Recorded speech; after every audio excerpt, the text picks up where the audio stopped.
आपण पाहणार आहोत शेवगा लागवडीविषयी माहिती। जसं की या ठिकाणी तुम्ही पाहू शकता, या ठिकाणी आपण शेवगा लागवड केलेली आहे। तसेच बरेचशा शेतकरी मित्रांच्या आपल्या मागच्या व्हिडिओमध्ये कमेंट येत होत्या की तुमचा प्लॉट जो आहे तो तुम्ही कशा प्रकारे नियोजन केलेलं आहे लागवडीचं, त्याबद्दल आम्हाला माहिती द्या। तर या ठिकाणी तुम्हाला जी काही माहिती आहे ती आपण व्हॉट्सअपच्या माध्यमातून देतच आहोत कंप्लीट माहिती।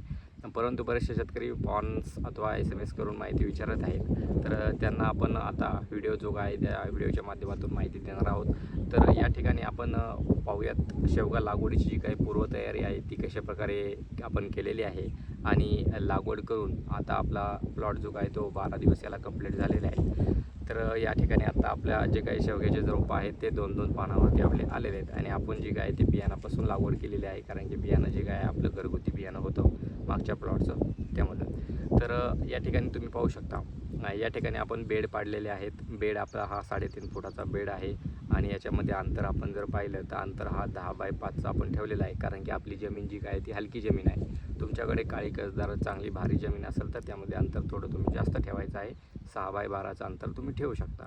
आता बेड पाडून त्यावरती ट्री पाथरून या ठिकाणी बेडवरती भेसळ डोस भरून आपण त्या ठिकाणी बियाणाची लागवड केलेली आहे आणि बियाणं उगवून आपलं आलेलं आहे।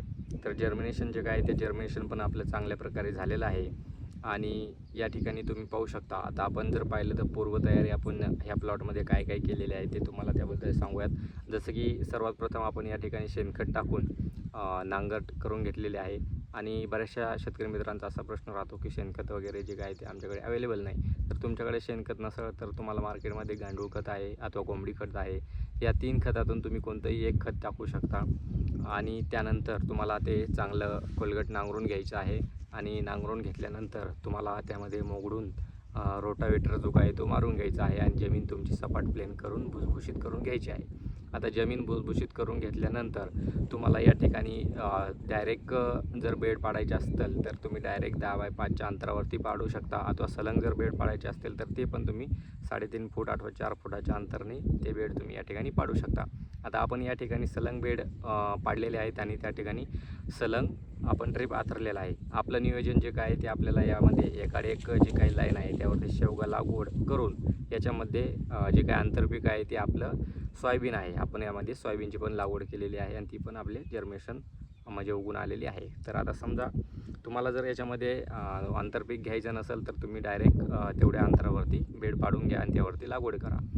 आता लागवड करण्यापूर्वी हे जे काही झालं हे नियोजन। आता लागवड करायच्या वेळेस काय करायचं आहे, तुम्हाला जर बेड पाडले तुम्ही तर तुम्ही त्यामध्ये भेसळ डोस भरून घ्यायचा आहे। भेसळ डोस भरून घेतल्यानंतर तुम्ही जर रोपं लावणार असाल तर रोपं लावायचे आहेत तेवढ्या अंतरावरती आणि बियाणं लावणार असाल तर बियाणं त्या ठिकाणी तुम्हाला लावायचं आहे। आता बियाणं लावताना बरेचसे शेतकरी मित्र विचारतात एक एक बिया लावायचा अथवा 2-2, तर त्यामध्ये तुम्हाला 2-2 बिया लावायच्या आहेत एका ठिकाणी थोडं अंतर ठेवून अर्धा अथवा 1 फुटाचं। म्हणजे कसं आहे, त्यामध्ये एखादं बियाणं जरी फेल गेलं तर तुमची ती जागा जी काय ती फेल जाऊ नये। अथवा जर तुम्हाला तसं करायचं नसेल तर तुम्ही काही रोपं बनवून सेम टाईमला रोपं बनवल्यानंतर जे काही तुमची जागा आहे ती जर एखादी फेल गेली तर त्या ठिकाणी ते रोप पण तुम्ही आणून लावू शकता, म्हणजे तुमचा प्लॉट जो काय तो एकदम चांगला प्रकारचे डेव्हलप होईल। आता या ठिकाणी तुमचं प्लॉट तुम्ही त्याला बेसळ डोस वगैरे टाकलं तर त्यानंतर तुम्हाला नियोजन जे काय ते 1 महिन्यानंतर समजा छाटणी वगैरे म्हणजे ते काय सेंडा टॉपिंग असतं ते तुम्हाला करायचं आहे।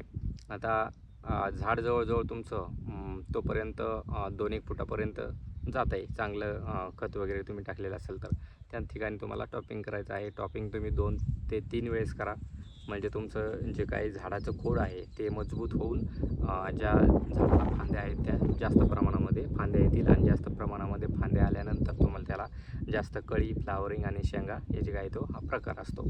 तर आता हे आपण अशा प्रकारचं या प्लॉटचं नियोजन केलेलं आहे आणि तुम्हाला या व्यतिरिक्त जी काही दुसरी माहिती लागत असेल तर ते तुम्ही आम्हाला व्हॉट्सअपवरती मेसेज करून अथवा कॉल करून ती विचारू शकता। तुम्हाला सर्व माहिती त्यावरती दिली जाईल। शक्यतो जास्त करून व्हॉट्सअपवरती मेसेज करत जा, त्या ठिकाणी तुम्हाला ती जी काही परिपूर्ण माहिती आहे ती भेटून जाईल।